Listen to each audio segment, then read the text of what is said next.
Magandang araw po sa inyong lahat mga kababayan at welcome back dito po sa PNR at ito nga mga karibin natin na hala, matindi to. Speaker nataranta na sa kilos ng korte, BP Sara kumilos gumanti na. Nako, yan mga kababayan, patungkol po yan ang ating alamin at bibigyan ng komento ngayong araw na ito. Pero bago po ang lahat, kung bago ka pa lang at di pa po napag-subscribe sa ating munting channel, please don't forget to subscribe. At palike na rin po ng video ito. Maraming salamat po. At ito na nga po, simulan na natin to. Sawa ang bayan ko sa magnanakaw na tao.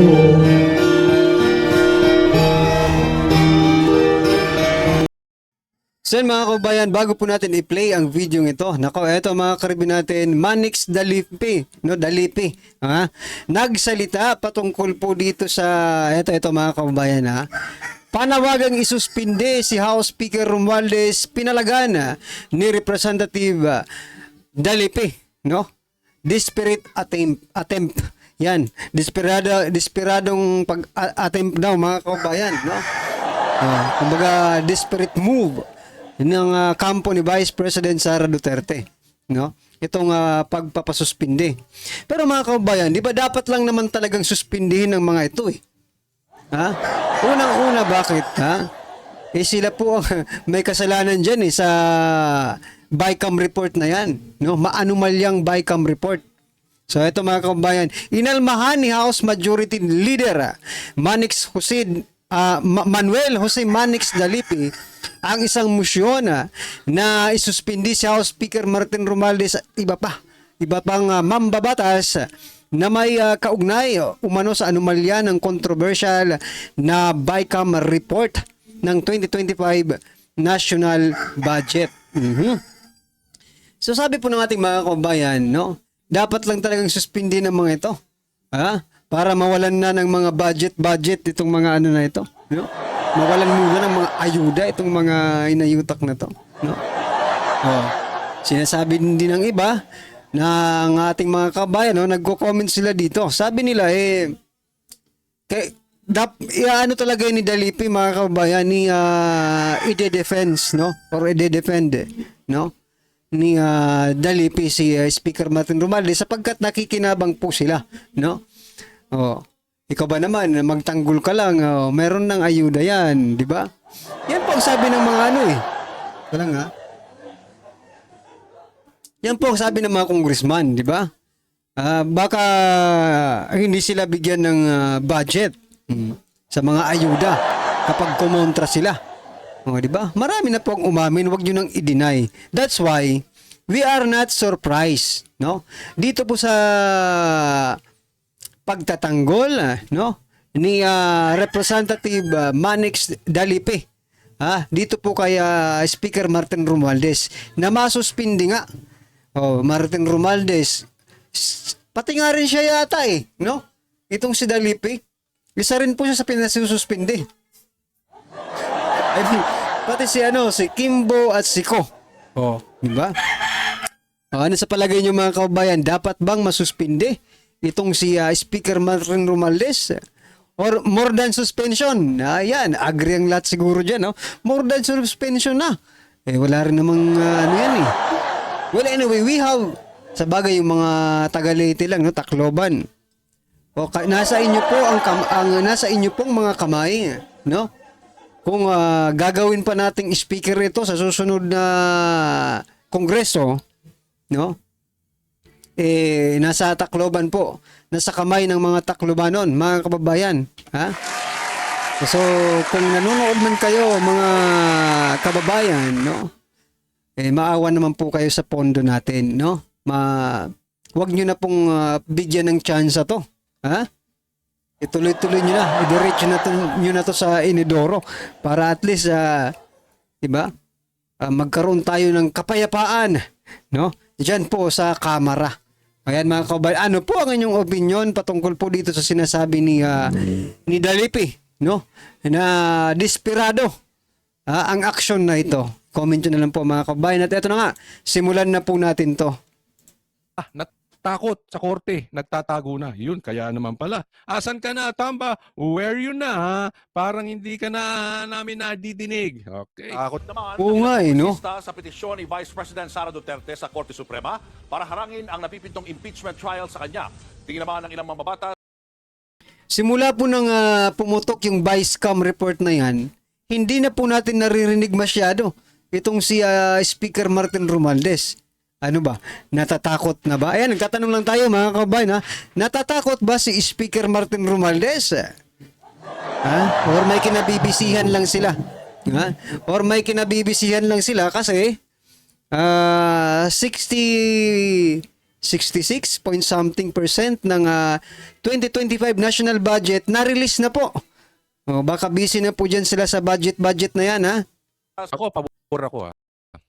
Na hinarang ni BP Sara at hinihingi sa korte na magkaroon ng temporary restraining order dyan sa impeachment na wag ituloy. It's really about time na opensiba na tayo mga kababayan. Hindi na tayo pwedeng tayo lagi pinapatawag, nagre-react lang tayo. Hindi. Tayo na magdemanda. Maganda nga, dinimanda ni Kong Alvarez to si Tamba, kaya nga nagtatago na. Oh, ngayon, opensiba, hindi. Sasabihin nila takot si BP Sara sa impeachment, hindi. Ako Oo nga mga kabayan, may nag-comment din po niyan dito sa atin, sa ating channel, no? Sabi niya, ay bakit noon sabi ni BP Sara, impeach niyo ako, okay lang. Bakit ngayon, nag-ano yung, bakit si BP Sara ba yung tanong nga si BP Sara Duterte ba ang naghain ng petition, no? TRO, dyan sa sa Supreme Court? Hindi naman, di ba? Kakampi lang nila, but it's not BP Sara. Now, okay, sabihin nyo, parehas lang yan. Okay, sabihin natin parehas lang yan, no? Parehas lang. BP Sara pa rin, okay? Ano ngayon? Ikaw ba naman, di ba? I-impeach ka ng walang kasalanan, wala kang gagawin? Di ba? At saka magtataka kayo mga kababayan. Kung talagang impeachable itong mga impeachment of articles nila, dapat ni isang vlogger, ni isang Pilipino, no, hindi magtatanggol kay Vice President Sara Duterte. Di ba? Hindi magtatanggol. Sige, impeach niyo. Walang kwenta yan eh. Di ba? Kung totoo yan, na impeachment of articles ninyo. Di ba?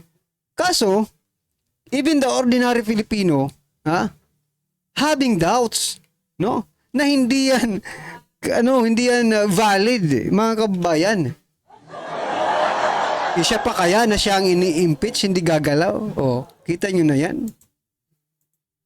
Tama yung ginagawa ni BP Sara. Hindi yung pwedeng, ipapakita namin sa inyo, hindi kami takot. Sige, mag-ano pa kayo. Hindi kami natatakot, ipatawag nyo kami sa Quadcom nyo, pupunta kami dyan. Mga tanga, hindi ganon. Gusto nyo kaming ipatawag, paghirapan ninyo, kunin nyo ang batas sa tamang paraan.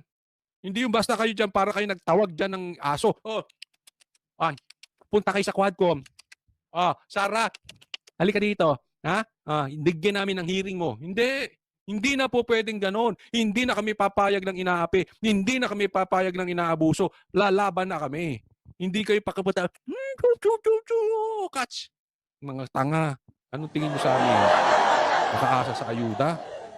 Kasi yung mga pinapaasa nito, itong mga taong itong mga politiko nito, yung mga tao sa ayuda. Kaya nauuto nila. Ganyan ang gustong gawin sa Pilipino, puro tanga. Excuse me, hindi po kami. Pag merong ayuda dyan, kunin nyo lang.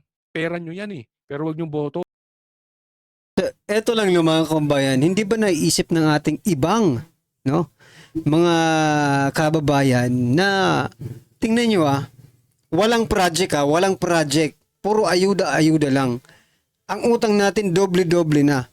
Nagbenta pa ng gold reserve. Kinuha yung pondo sa PhilHealth. At saka yung ginamit sa Maharlika Fund, investment fund, di ba? Puro pera, mga kababayan. Pero, nadodoble-doble na po yung natin, yung utang.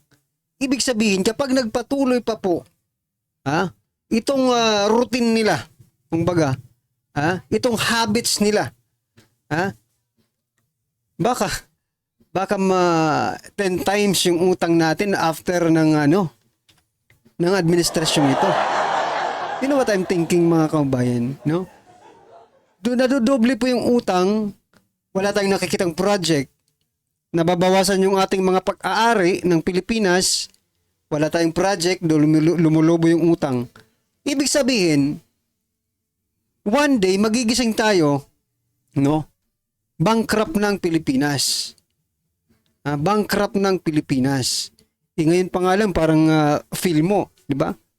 Sa sobrang taas ng bilihin, sa sobrang taas ng services sa Pilipinas, feeling mo, bankrupt na ba tayo? Nawawalan na po ng halaga, no? Yung peso, no? Nawawalan na po ng halaga. It's getting worse, mga kababayan. Kasi gagawin kayong tanga. May nabatalaan ako, isingit ko lang to. Ha? Ang kakapal ng mukha ninyo. Nagbibigay daw kayo ng ayuda dyan sa banda sa Alfonso. Mga animal kayo. Tapos, nagbibigay kayo ng ayuda dyan. Pag-aantayin yung pagkatagal-tagal. Bakit inaantay nyo yung politiko para magbigay? Matatanda, pinag-aantay ninyo. Bibigyan nyo ng 3,000, 2,000 pesos. Ang kakapal ng mukha ninyo. Pera ng taong bayan yan. Huwag nyo nang antayin yung politiko. Pag andyan na yung pera, ibigay nyo. Ba't pera ba ng mga politikong animal yan? Kaya kayo mga nakakatanggap kayo, pag ang nag-abot sa inyo ng pera politiko, kunin nyo lang, ibulsa nyo, pero sabihin nyo sa kanila, gago. Pera nyo yan. Huwag nyo iboboto. Bakit? Kurakot yan. Bakit kailangan nyo silang antayin? Pagtatanggap ng ayuda. Pwede namang iba magbigay eh. Akala mo pera nila mga animal? Hindi dapat makialam sa paglilitis ang Korte Suprema. Nasa frontline na balitang yan, si Marian Enriquez. Kinondena ng liderato ng Kamara ang petisyong inihain ni Vice President Sara Duterte sa Korte Suprema para pigilan ang napipintong impeachment trial sa kanya. Ayon kay House Senior Deputy Speaker Aurelio Dong Gonzales, mukhang desperado. Puro sila desperate attempt. Tanga. Hindi nyo kami kayang gawing tanga katulad nyo. Na basta na lang kami susunod. Hindi. Inuuto nyo kami. Ipaglalaban namin yung karapatan namin. Na ang bise, natakasan ang kanyang pananagutan. Natatakot na raw ang kampo ni VP Sara kaya gusto nang pigilan ang impeachment process. Lalo Kita mo, yan ang spin nila. Natatakot na si VP Sara, natatakot na kami. Kaya ayaw namin umatin ng Quadcom. Hindi kami ututo. We know our rights. Okay? Halimbawa, ikaw, ipadampot ko sa pulis. Anong sasabihin mo? Tanga ka? Anong sasabihin mo? Sige, sama ako. Hindi mo tatanungin bakit? May karapatan ako. Hindi nyo ako pwedeng tamputin. Lahat ng legal means gagawin mo para hindi ka damputin. Tama o tama-tama? Ano yung sasama ka? Sige, sama ako dyan. Wala akong kasalanan eh. Ganon? Ganon gagawin mo? Huwag mo nga kaming maututo. masisilip ang kanyang bank records. Tinawag namang garapalang pagtatangka ni House Deputy Speaker J.J. Suarez ang Ilan ba petisyon boto ni mo, Vice Sara Suarez? na harangin ang impeachment trial. Git niya, kung talagang inosente ang bise, harapin na lang sana niya. Ang linis mo, no? Kala mo tong Suarez na to, walang kaso. Ha? Hindi pwedeng gano'n. Kung inosente ka, harapin mo. Hindi pwedeng gano'n. Meron kaming karapatan. Karapatan namin ipagtanggol ang sarili namin. Kayo nga, takot magpa-drug test eh. Bakit? Adik ka? Ano sabi ninyo? Then mga kabayan, nakikita niyo po ba yung pattern, no? Yung pattern ng kanilang mga ginagawa. Ito yung pattern, no, mga kabayan. Pag sila ang nagsasalita against Duterte, against Vice President Sara Duterte, walang pwedeng umano dyan, kumontra. Ha? Walang pwedeng kumontra. Pero, kapag ang Duterte naman ang gumawa ng action, no? Legal actions, no? Aba, hindi pwede yan. Bakit kailangan nyo pa? Parang ang lumalabas, kayo na talagang batas. No? Kayo po ay mambabatas. Hindi po kayo ang batas. No? Ipaliwanag lang po natin dito sa ating mga congressman, no? You are not the law. Kayo lang po ang gumagawa ng batas. Tapos kung umasta kayo diyan sa sa kamera, kayo na talaga ang batas. No one can tumaliwas sa inyo, no? Hindi pwedeng tumaliwas, hindi pwedeng mag-disagree. No one can disagree, no? Sa inyong mga sasabihin. Always lang sige, ganun lang ng ganun tayo. Pwede ba 'yun? No? Pwede ba 'yun, mga kababayan? Ha? Tama rin naman po yung point ni Coach Oli na ilan ba ang boto ninyo?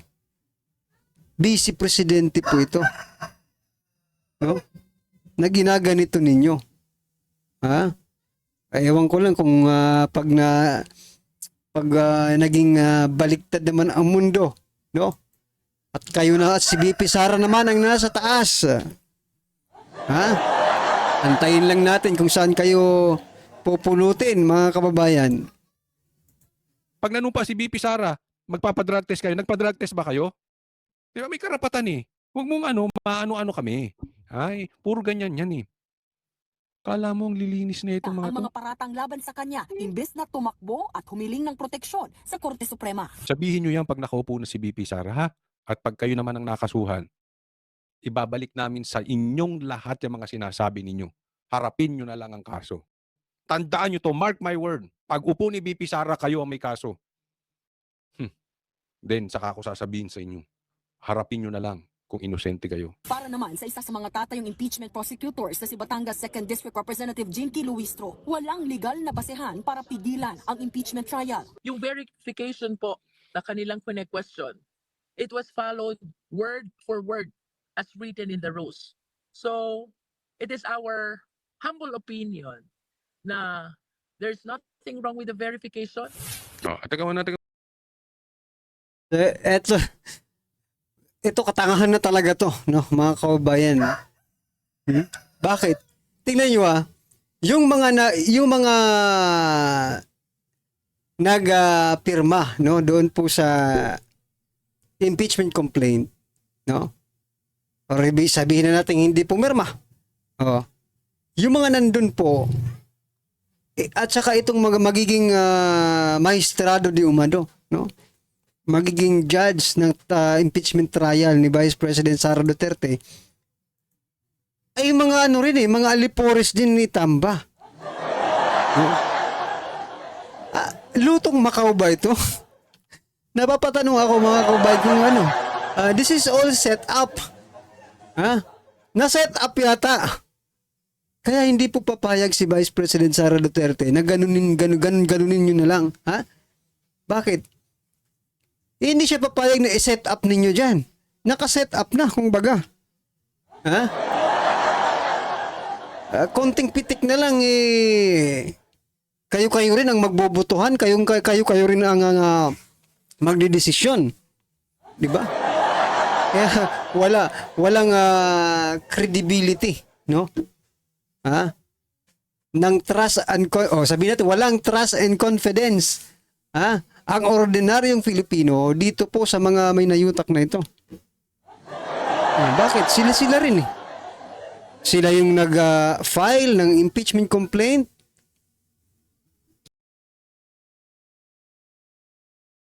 Sila yung nag-file ng impeachment complaint. Sila rin yung, kung baga, secretary, nagpasa. At sila rin ang magja-judge, mga kababayan. What the heck? What a beautiful setup, no? Grabe. Well, anyway, mga karibin natin, ano po ang inyong opinion, reaksyon patungkol po sa video nito? Comment lang po sa baba. Para at least alam po ng ating mga kababayan ang inyong opinion. Maraming salamat po. Don't forget to like the video, mga kababayan. Maraming salamat po. Sama na ang bayan ko sa magnanakaw na tao.